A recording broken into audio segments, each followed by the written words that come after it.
निर्मल मिलते अमर रहे।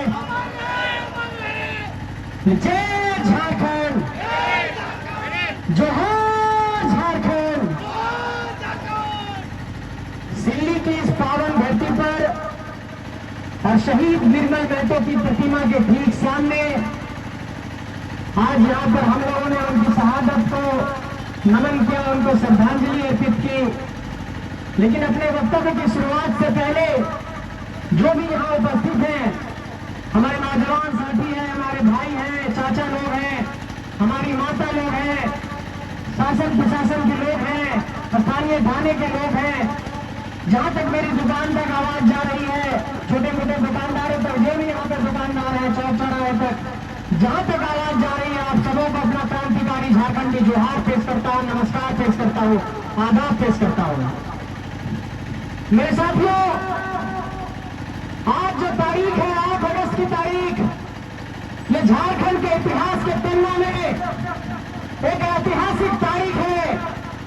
और ये तारीख इसलिए जाना जाता है कि 8 अगस्त को झारखंड की धरती में एक ऐसे सपूत पैदा हुए जिन्होंने झारखंड की माटी को बचाने के लिए सूदखोरों के खिलाफ जिन्होंने आवाज बुलंद की, जिन्होंने झारखंडी हक अधिकारों की आवाज बुलंद की।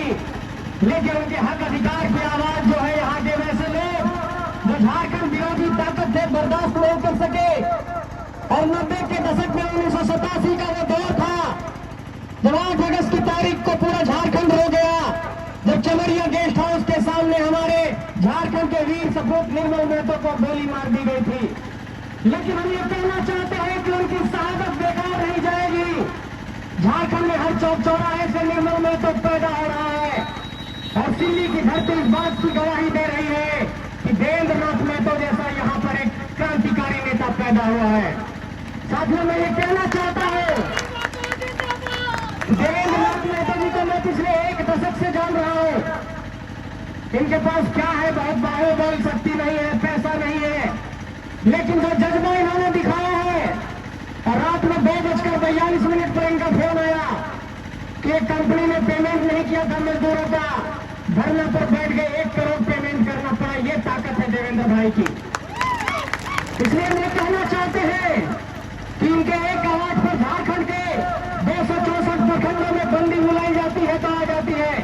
60-40 का जो आंदोलन शुरुआत हुआ, उसके जन्मदाता देवेंद्र भाई है। इसका मतलब कि निर्मल महतो के नक्शे कदम पर चलते हुए झारखंड के हर कोने में यहाँ पर क्रांतिवीर पैदा हो रहा है। और झारखंड में जो ये क्रांतिवीर पैदा हो रहे हैं, वो झारखंड को एक नया स्वरूप देंगे और नया रूप देंगे। मेरे साथियों, मैं ये कहना चाहता हूँ कि अगर उड़ी हाथों के धरती पर बिरसा मुंडा का जन्म हुआ, तो पूर्वी सिंधु में उलियान की धरती पर निर्मल महतो का जन्म हुआ। और ये आदिवासियों और वनवासियों की क्रांतिकारी सोच का, उनके जज्बे का एक बहुत बड़ा प्रमाण है कि उली हाथों अगर बिरसा मुंडा पैदा करता है तो उलियान निर्मल महतो पैदा करता है। मेरे साथियों, मैं ये कहना चाहता हूँ आप सबों से कि ये झारखंड एक नई क्रांति को मांग रहा है। और अगर इस झारखंड की नई क्रांति की आवाज में अगर हम लोग साथ नहीं दिए तो ये झारखंड की आवाज दब जाएगी। आज 8 अगस्त है, 9 अगस्त को अगस्त क्रांति की शुरुआत हुई थी। उस वक्त ये नारा दिया गया था कि अंग्रेजों भारत छोड़ो। आज यहाँ पर सिल्ली की धरती से ये नारा देते हैं कि झारखंड विरोधी ताकत झारखंड छोड़ो। उन लोगों को झारखंड छोड़ने के लिए कहना पड़ेगा। और जिस तरीके से 9 अगस्त को अगस्त क्रांति की शुरुआत हुई अंग्रेजों के खिलाफ, मैं ये ऐलान करना चाहता हूँ सिल्ली की धरती से कि यहाँ से भी झारखंड में एक नई क्रांति का आगाज करना पड़ेगा।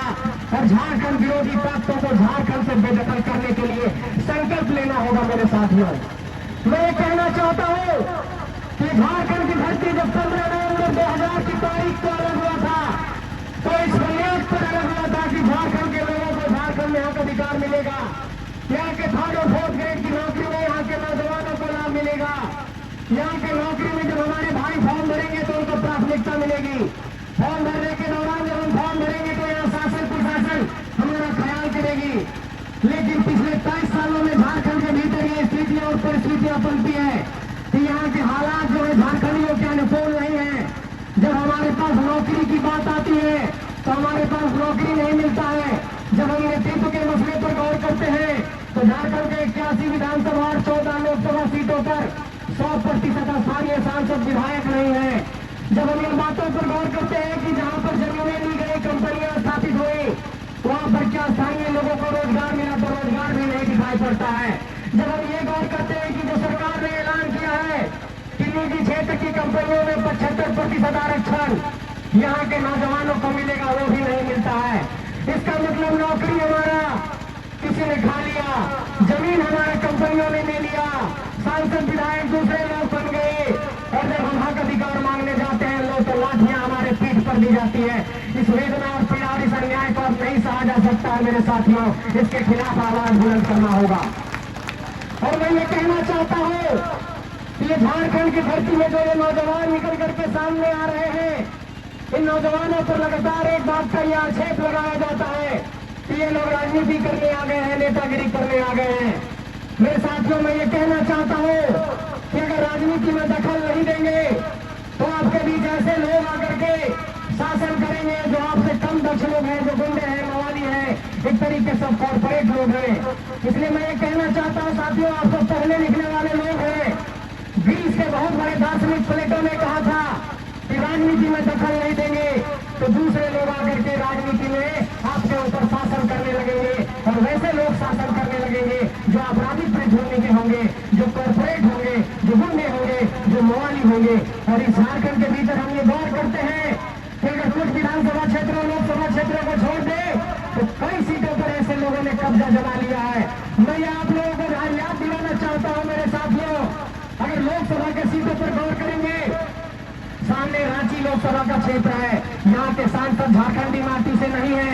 उसके बगल में पलामू में जाइए, वहाँ के सांसद बक्सर की धरती से है। पलामू से चतरा में आइए, चतरा के सांसद भी बिहार की धरती से है। चतरा से हजारीबाग आइए, वहाँ के सांसद भी बक्सर के हैं। हजारीबाग से धनबाद आइए, वहाँ के सांसद भी झारखंडी माटी से नहीं है। और धनबाद की धरती से चले जाइए संथाल परगना में, तो संथाल परगना के जो सांसद है भागलपुर की धरती से आ गए हैं। ये झारखंडी माटी पर एक बहुत बड़ा सवाल है कि क्या यहाँ पर निर्मल महतो पैदा हो सकता है कि नहीं, क्या यहाँ पर सुधीर महतो पैदा हो सकता है कि नहीं, क्या यहाँ रघुनाथ महतो पैदा हो सकता है कि नहीं। आप लोगों को ये मैं आगाह करना चाहता हूँ कि आपको अपनी धरती से फिर से सुधीर महतो, निर्मल महतो, रघुनाथ महतो पैदा करना पड़ेगा। और इस तरह के एग्जाम्पल यहाँ पर हमें दिखाई भी पड़ रहे हैं। और झारखंड में जो ये आंदोलन चल रहा है, इसने नेतृत्व में एक तरीके से नई पौध को तैयार किया है, नए नए नौजवान तैयार हो रहे हैं, और इस कारण से झारखंड के भीतर एक सुगबुगाहट पैदा हुई है जो यहाँ की राजनीतिक सत्ता और वो लगातार चिंतन कर रही है कि आखिर ऐसा क्या कारण है कि इतना बड़ा जनसैलाब लोगों के पास करके सामने आ रहा है। मैं समक्ष रखना चाहता हूँ मेरे साथियों, ये भीड़ ये नहीं आ रही है, तो भीड़ जज्बे और सोच के कारण आ रही है। और एक बात और आपको कहना चाहता हूँ कि इन बड़े पूंजीपतियों से, इन बड़े साथी लोगों से, इन चालाक लोगों से ऐसे ही नहीं लड़ पाइएगा। आप 4 दिन में कोई कॉर्पोरेट नहीं बन सकते हैं। और हम ये कहना चाहते हैं कि इस लड़ाई को सिर्फ जज्बे और हौसले के बल पर लड़ा जा सकता है, इसलिए हौसला और जज्बा बरकरार रखिएगा, ये आप सबसे कहना चाहता हूँ मेरे साथियों। मैं साथियों एक बात और कहना चाहता हूँ कि झारखंड में इस वक्त जब विधानसभा का सत्र चला, मानसून सत्र में, उस वक्त 60-40 की नियोजन नीति पर कोई स्पष्ट रूप से सरकार का पक्ष सामने नहीं आया। इसका मतलब कि 60-40 की नियोजन नीति चलती रहेगी। मैं ये कहना चाहता हूँ सिल्ली की धरती से कि झारखंड में 26,000 शिक्षकों की नियुक्ति निकलती है, और नियुक्ति के उस विज्ञापन में ये कहा जाता है कि जेटेट पास अभ्यर्थी को हम जो है परीक्षा में शामिल होने देंगे और उनकी नियुक्ति लेंगे। लेकिन मैं ये सरकार से पूछना चाहता हूँ कि सिर्फ 2013 और 2016 में जेटेट की परीक्षा हुई, तो शिक्षकों की आप नियुक्ति कैसे करेंगे, ये सवाल का जवाब दीजिए। जब आपने जेटेट लिया ही नहीं तो नियुक्ति का फॉर्म कैसे निकाल देते हैं, इसका जवाब दीजिए मेरे साथ।